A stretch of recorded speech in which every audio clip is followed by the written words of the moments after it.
Ito po, pakilala po natin ang ating mga bida fisheries. Oo. Andrew, ano napili mong be the fishery? Ayan po, ang napili ko po yung ang Hortaleza Foundation.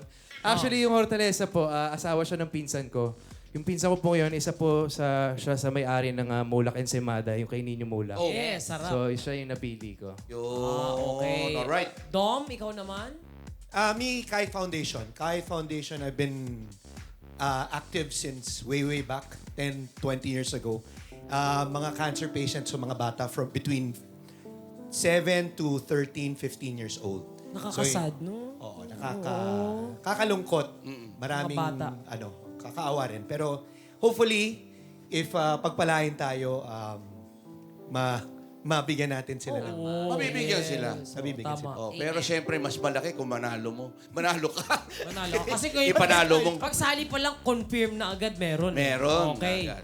Tita Maui, ikaw naman. Sino Hello. bida fishery? Me naman yung driver ko po. Ayan. Yes. Gano'ng katagal na sa'yo yung driver mo?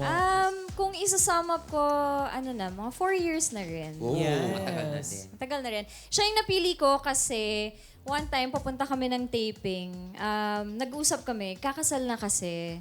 So, syempre, pag ikakasal, medyo kailangan ng dagdag funds. Tama. Oo. So, nung tatanong ako, nag-decide ako na siya na lang yung matulungan ko. And nandito siya ngayon. Oo Siya nga. ngayon. Ay, talaga ba? Ayan siya. Hi. Ay, kuya. Congratulations din nila. Congratulations na sa inyo. Kahit ano nang mangyari, tuloy ang kasal.